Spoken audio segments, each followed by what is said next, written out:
Welcome back to my channel guys Jatin vlogs. तो भाई आज हमारे सामने खड़ी है मोस्ट ट्रेंडिंग बाइक जो आपने देखी होगी, स्पेशली हाइपर राइड को लेके। फिलहाल जो भाई का चैनल का नाम रहने वाला है वो आपको आगे तो नहीं दिखेगा, पीछे दिखेगा। मैं पीछे देखना भाई, पीछे भाई नंबर देखो, वीआईपी नंबर वाली है। आप बताओ ऐसी नंबर प्लेट कभी देखी है किसी बाइक में? देखी होगी, रेयर देखी होगी। बाइक देख रहे हो भाई, WV व्लॉग्स भाई। सो भाई वेलकम करते हैं भाई का। सो यश भाई आ जाओ। और जतिन भाई कैसे हो? बस भाई बढ़िया, तुम सुनाओ, तुम कैसे हो? बस हम भी ठीक हैं। बस ठीक। तो भाई काफी टाइम बाद हम भाई के साथ मिले, कम से कम इवन मतलब साल भर हो चुका होगा। आप ये बताओ, ये जो आपकी ब्लैक एक्सट्रीम बाइक है ये आपने कब परचेज करी? ये भाई मैंने करी थी मार्च 2024 के अंदर, और अच्छा। मार्च में मैंने करी थी 7 तारीख को। अच्छा ठीक है। और ये आपकी भाई बाइक की चाबी दिखाओगे, कितने किलोमीटर हाँ, चल मैं रखी अपनी है? बाइक की चाबी दिखा देता हूँ। वैसे मैं बता देता हूँ क्योंकि मेरा जो मीटर है ना, हाँ। मीटर एक बार चेंज है। अच्छा, चेंज हो रखा है। हाँ, तो वो कितने किलोमीटर चली थी आपकी उस टाइम? पुराने वाले मीटर में थी भाई 1714। हाँ। और इसमें 18,300। तो ठीक है भाई, ऑलमोस्ट बराबर और मान लो अराउंड 20,000 किलोमीटर। हाँ, तो मोटा मोटा भाई आप कंपेयर कर सकते हो 20,000 के आसपास चली है। बाकी भाई ने पूरी बॉडी में मतलब बाइक में देख रहा हूँ ग्राफिक्स वगैरह लगा रखे एकदम बढ़िया सी। बाकी भाई ने एकदम जो कहता है ना इलीगल वेपन, तो इलीगल वेपन के बदले इलीगल बाइक बना के भाई ने एकदम कहता है नंबर प्लेट लेस वाली, तो वैसी कुछ इसकी लुक आ रही है। बाकी आप देखोगे भाई टायर भी एकदम अपग्रेड कर रखे हैं, एकदम हैवी क्वालिटी में। सो लुक भाई एकदम ब्रिलियंट आ रही है। सो भाई आप ये बताओ, आपने क्या इंजन में कोई परफॉर्मेंस वगैरह कुछ वैसा कुछ कर रखा है क्या? नहीं, देखो मैंने बाइक मेरी पूरी बोन स्टॉक है। इसका कॉस्मेटिक्स मोड्स हो रखे हैं, जो रखे हैं मतलब कॉस्मेटिक इन द सेंस सिर्फ जो दिखावे वाले हैं। अच्छा अच्छा। इसमें कुछ परफॉर्मेंस मोड अभी तक नहीं हुआ है, कोई अपग्रेड वगैरह कुछ नहीं कराया? कुछ भी नहीं हुआ, सब कुछ स्टॉक है। तो भाई ये जो आप ऐसे मतलब लीन वगैरह करते हो या हाइपर स्पीड करते हो, तो उससे कोई आपको ड्रॉबैक बाइक में कुछ मिला है? जैसे कभी वाइब्रेशन का इशू हो या कोई ऐसे ब्रेकिंग इशू हो? मेरे जस्ट टायर मैंने भी 1000 किलोमीटर पहले चेंज कराए थे। 20,000 चलिए, 19,000 पे चेंज कराए थे। अच्छा। तो स्टॉक टायर में जब मैं लीन मारता था तो ये था कि यार सबसे पहले तो मुझे लगा कि मेरे जो स्टॉक टायर थे बहुत ज्यादा जल्दी खत्म हो गए, क्योंकि 19,000 ही चले, वो 19,000 चले खत्म हो गए। मेरे को प्रॉपर ही गंजे हो गए थे, चेंज कराने पड़ेगा। तो और जो स्टॉक टायर आते हैं उनमें बस मेरे को एक ड्रॉबैक ये लगा कि लीन मारते मारते ना उसमें बेसिकली एक टाइप ऑफ कह सकते हैं वो है कि एक एंगल से ज्यादा लिटा नहीं सकते हो। अच्छा। उससे ज्यादा लिटाओगे तो ये या तो फिसलेगी या आप खुद ही गिर जाओगे। मतलब कहने वाला ये कॉन्फिडेंस नहीं आता था इसके स्टॉक टायर में उतना ज्यादा जितना इनमें आ रहा है, जो मैंने चेंज करा के डलाया है। ठीक है। और बेसिकली भाई आप ये मुझे बताओ, ये जैसे आपने 2024 में बाइक परचेज करी एक्सट्रीम, इसके अल्टरनेटिव में और भी 125 सीसी में बाइक आती है, जैसे राइडर हो गया, ठीक है, और भी NS होगी वैसी, तो उनमें आपका मन क्या, दिल क्यों नहीं गया? मैं बताता हूँ, मैंने जब इसको बाइक को परचेज करने का प्लान बनाया था फरवरी 2024 के अंदर। अच्छा। तो तब मैंने देखा था तो मार्केट में और कोई ऑप्शन था नहीं। मतलब ये मान लो रेडर था, NS 125 था, पहले ये भी नहीं आया था। तो मेरा फाइनल था NS 125 लेने का। अच्छा। लेकिन जैसे ही ये आया वैसे ही मेरे मतलब फादर के पास भी पहले ऐसी बाइक थी, हीरो होंडा की पैशन प्लस। ठीक है। तो वो हमने अराउंड ये मान लो 17 साल चलाई। हालांकि 15 साल की लिमिट होती है, 2 साल एक्स्ट्रा ही चलाई। तो कहना लगा ये था उनका ट्रस्ट बना हुआ था हीरो पे, तो बजाज वो प्रेफर नहीं कर रहे थे। अच्छा। तो जब मैंने उनको बताया ये बाइक लॉन्च हुई है तो उन्होंने कहा कि ठीक है तेरे को 125 सीसी ही दिलाऊंगा, उससे ऊपर नहीं दिलाऊंगा। अच्छा। तो उस टाइम पे सबसे बेस्ट ऑप्शन ये लगा क्योंकि एकदम नई लुक के साथ आई थी मार्केट में, माइलेज भी अच्छी बताई जा रही थी, और देखने में तो आप देख ही लो भाई सस्ती 900 लगती है ये। सस्ती है, एकदम बढ़िया लगती है, बढ़िया लगती है। कहने मतलब ये है कि उस टाइम पे इससे बड़े ऑप्शन था नहीं। अब इसके बाद अब कुछ टाइम बाद N125 आ गई पल्सर की। मतलब कहने लगा सारी बाइक उसके बाद ही आई है। तो मैं तो उसी टाइम पे ली थी, तो उस टाइम पे यही सबसे बड़ी थी क्योंकि सिंगल चैनल ABS इसी के अंदर आता है। उस समय 125 कैटेगरी के अंदर और किसी के अंदर ABS था ही नहीं। बेसिकली भाई वैसे जैसे मैं मतलब इंस्टाग्राम या अपना जो होता है ना ये यूट्यूब वगैरह कुछ भी है, उसमें जैसे मैं वीडियो वगैरह कुछ भी देखता हूँ तो मुझे लगता ही नहीं है कि कोई आपको 200 सीसी बाइक भी ले और आपको कोई बीट कर पाए। जैसे मैंने आपकी राइडिंग देखी है ना, तो मुझे लगता नहीं कोई आपको बीट कर पाएगा, क्योंकि आपकी जो ड्राइविंग है, कंट्रोलिंग सिस्टम है, वो एकदम जेन्युइन है। तो भाई देख के अलग ही तरह गूज़बम्प वो चीजें आती हैं। तो ये आप भाई कितने टाइम से एक्सपीरियंस मतलब आपको हो चुका है कि आप लीन वगैरह ये सब कुछ कर लेते हो प्यार से? देखो बाइक आपने सब कुछ इसी बाइक से सीखा है, वैसे पहले से आपको चीज आती थी? नहीं, देखो मेरे पास जैसे मैंने बताया मेरे पास पहले हीरो होंडा की पैशन प्लस थी।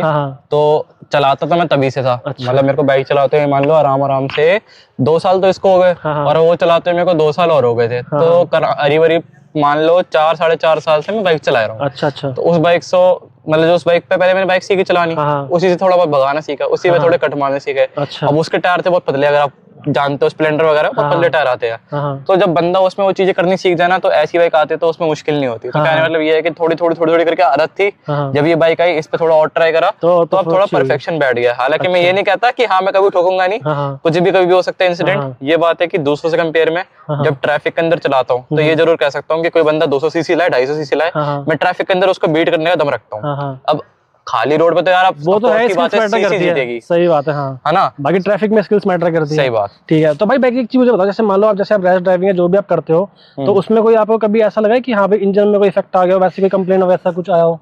नहीं देखो ऐसा आज तक नहीं लगा, लेकिन ये बात है कि जब ये नई नहीं थी, ज्यादा नहीं चली थी 2-3 हजार, जब मैं इसको तब थोड़ा खींचता था तो इसका इंजन बहुत ज्यादा जल्दी हीट करता था। अच्छा। ठीक, मतलब जैसे मान लो गर्मियां चलती है तो एक होता है नॉर्मल इंजन हीट मारना, जो इसका अब 20,000 चल गई है, अब इसको जितना मर्जी भगवान नॉर्मल हीट रहता है, स्मूथ हो गया। हाँ, उस टाइम पे बहुत ज्यादा हीट फैक्टर था, मतलब पैरों पे हीट आती थी। अच्छा। तो बस वो स्टार्टिंग में लगता था, मेरे को लगता था शायद मैं भगा रहा हूँ इस वजह से हो रहा है, पर वो अब पता लगा कि एक्चुअली में जब इंजन नया नया होता है तो खुलने में टाइम लगता है, इसलिए एक अपना इंजन हो गया, ब्रेक होगी, तब जाके धीरे धीरे परफॉर्म में आती है, ये चीज तो है, वरना भगाने से और कोई फर्क ऐसे पड़ा नहीं। हाँ, बाकी आप मुझे ये बताओ किसी कोई बिल्ड क्वालिटी में इशू आपको लगा हो, या आपने जब कभी आपने सर्विस कराई हो उसमें कोई आपको वैसा मेजर इशू लगा हो, तो वैसा कुछ कभी आपको फेस करने को मिला इसमें? देखो बिल्ड क्वालिटी में ये बताता हूँ, मेरे बताया ना मैंने, जैसे आपको क्रैश हुआ था मेरा, तो मीटर चेंज हुआ था, तो वो क्रैश थोड़ा अच्छा खासा 50-60 पे हुआ था और हेड ऑन कोलिजन थी। तो उस टाइम पे ये था कि भाई जब मेरी बाइक थोड़ा ना गिरी, हल्की सी घिसड़ी, तो मैं ये बोलूंगा कि बहुत बंदे क्या करते हैं ना, अगर आपको सामने बाइक दिख रही है वो वाली, एक बार सामने वाली बाइक देखो, क्रैश गार्ड लगा हुआ जैसे, उसमें बड़ा वाला क्रैश गार्ड लगा है। अब मैं ये नहीं कहूंगा कि भाई वो बहुत बेकार है या कुछ है, अपना पर्सनल रिव्यू बता रहा हूँ,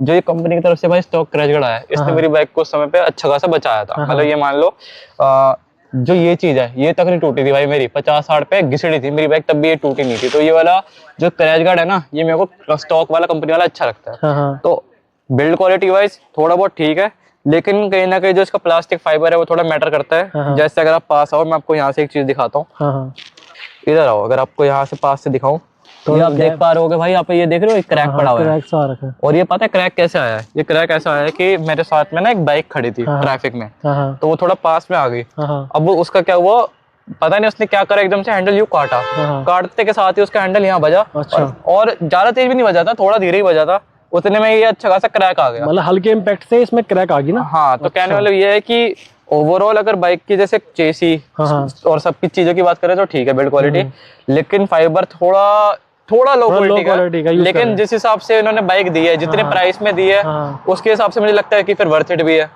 ये चीज तो है कि जो प्राइस सेगमेंट के हिसाब से जो बाइक है, तो कोई भाई जज नहीं करेगा कि ये इतनी सस्ती बाइक है, कम से कम ऐसा लगता है देख के कि हाँ भाई कम से कम 1.5-2 लाख से आराम से ऊपर की होगी। बाकी भाई एक चीज मुझे आप ये बताओ कि अभी कुछ दिन पहले ना आपने स्विंग आर्म इसका चेंज कराया था, तो वो उसमें फॉल्ट कैसे आया था? स्विंग आर्म का यार देखो प्रॉब्लम ये थी कि मैं बाइक ना बहुत टाइम से चला रहा था, ये मान लो 4-5 महीने हो गए थे, एक प्रॉब्लम मेरे को लगती थी जो मुझे पता नहीं था एक्चुअल में कि वो क्यों है। अच्छा। वो प्रॉब्लम ये थी कि मेरी बाइक ना पीछे से नीचे बैठी हुई थी बहुत। अब मैं सर्विस सेंटर जाता, मेरे को डाउट था कि शायद मेरे शॉकर बैठे हुए हैं, शॉकर लेकिन बैठे नहीं हुए थे, वो बार चेक करते थे।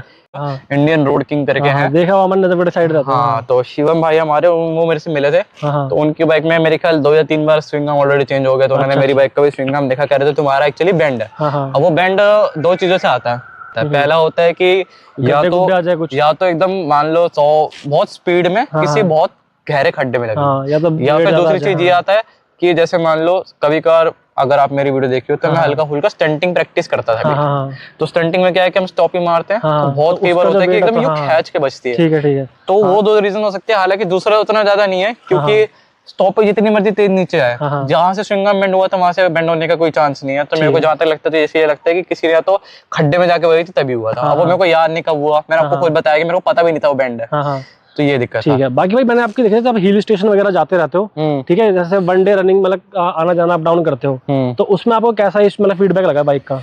भाई देखो पहाड़ में चढ़ाई में या नीचे आने में कैसे लगी, ब्रेकिंग वगैरह सब कुछ? ठीक है, मैं बताता हूँ।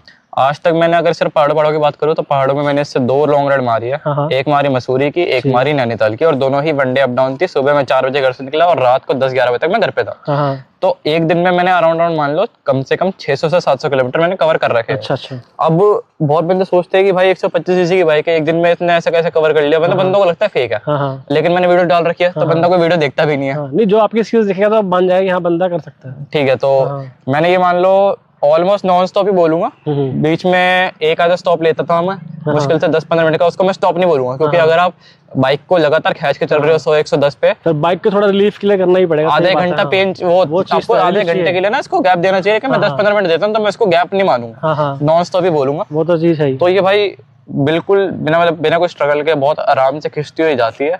और जैसे मान लो मैं 10-15 मिनट भी इसको छोड़ दूं तो वापसी से ऐसा नहीं होता कि हाँ इसको थोड़ा और टाइम चाहिए होता है, इसको जितना खींचूंगा उतना खींच जाती है फिलहाल में। ठीक है ना, जब मैं इसको लेके गया था, क्योंकि अभी तो चलो ब्रांड न्यू है, जब थोड़ी बाइक पुरानी होगी तब देखा जाएगा कि क्या परफॉर्मेंस में डिफरेंस आता है। बात करी जाए पहाड़ों पे चढ़ाने की, तो देखो 125 सीसी है। अब अगर बिल्कुल ही खड़ी रोड हो तो ऑफ कोर्स की बात है कि थोड़ा बहुत डिफरेंस, मतलब थोड़ा बहुत दिक्कत रहेगी, लेकिन जैसे नॉर्मल आपके पहाड़ रहते हैं शिमला मनाली नैनीताल मसूरी के, उन पे ये बहुत आराम से चढ़ती है। लेकिन ये बात है कि पहला गियर और सेकंड गियर, सेकंड गियर पे भी होता है काफी चढ़ाई पे कि सेकंड पे नहीं चढ़ती, लेकिन इसका पहला गियर बहुत इनफ है आपको चढ़ाने के। लेकिन ये बात है कि पहले गियर टॉप एंड 30-33 है तो बहुत स्लो जाएगी, लेकिन चढ़ जाएगी। कहने वाला ये है कि आप अगर कभी कभी आपको पहाड़ों पे ले जाना होता है इस बाइक को तो जा सकते हो, अगर आपको पहाड़ों पे रहते हो तब चाहिए तो मैं रिकमेंड नहीं करूंगा कि पहाड़ों के लिए लो। नॉर्मली घूम के आना है तो आप इसको लेके जा सकते हो, डेली पर्पस के लिए वहाँ के लिए सूटेबल नहीं है ना, क्योंकि देखो जो वहाँ के डेली के बंदे हैं उनका तो काम ही होता है कि बिल्कुल एकदम स्टीप रास्तों पे जाना, तो वहाँ वो दिक्कत करेगी वहाँ, इसलिए ज्यादा बेटर है कि आप 150-200 सीसी बाइक लो। तो ये बात हाई स्पीड में हाई प्रेम में चलाते हो, ठीक है, तो उसमें आपको एवरेज क्या मिलती है मतलब बाइक की? देखो वैसे मैंने कभी वैसे यूजुअली काउंट नहीं करा, लेकिन एक आइडिया एक बार देखा था मैंने। तो जब मैं इसको पूरा मान लो टॉप पेंट पे खींचता हूँ या फिर कई बार हाइपर राइड खींचता हूँ, मतलब कहते हैं एकदम से पूरा हाइपर देना, उस चीज में मेरे को भाई एक ही बार देखा था तो अराउंड इसने दी थी 35 की माइलेज। 35 की माइलेज, अच्छा। हाँ, तो अगर ओवरऑल देखा जाए तो वैसे ये नॉर्मल माइलेज देती है। मैंने हाईएस्ट इससे निकाली 1 लीटर में 68 की माइलेज आराम से चला के 50-60। तो अगर उससे कंपेयर करा जाए दूसरे बाइकों से कंपेयर करा जाए तो हाई स्पीड में अगर 35 तक की माइलेज दे रही है तो मुझे लगता है काफी सही है। बाकी भाई आप ये बताओ, इसकी आपने लास्ट क्वेश्चन में पूछूंगा कि लास्ट आपने टॉप स्पीड इसकी कितनी बचा रखी है? भाई इसकी टॉप स्पीड लास्ट जाती ही 118 है। तो अच्छा, उसका लिमिटर हिट मारता है, वो 5 का लिमिटर 118 पे आता है, तो वो उस पे जाते के साथ ही दोबारा बैक दे देती है 116 पे। अच्छा, उससे ऊपर जाने नहीं देती। अच्छा, आरपीएम लॉक की है 5वें गियर का टॉप। चलो ठीक है भाई, बाकी वही मैं कह रहा हूँ 125 सेगमेंट में अगर 118 बाइक जा रही है तो भाई बहुत सही है। बाकी आप देख सकते हो बाइक एकदम जन्म भाई ने बना रखी है। बाकी यश भाई थैंक यू फॉर टाइम देने के लिए। अरे बिल्कुल भाई, मिलते रहेंगे ऐसी। चलो ठीक है भाई, ब्लॉग को यहीं एंड करते हैं। भाई को सपोर्ट आप करिए, जतिन व्लॉग्स को भाई सपोर्ट करो। वीडियो पसंद है तो वीडियो को लाइक करना, शेयर करना, चैनल को सब्सक्राइब करना बिल्कुल भूलना। करते वीडियो की पेंट। Thanks for watching, bye bye. Thank you, bye bye.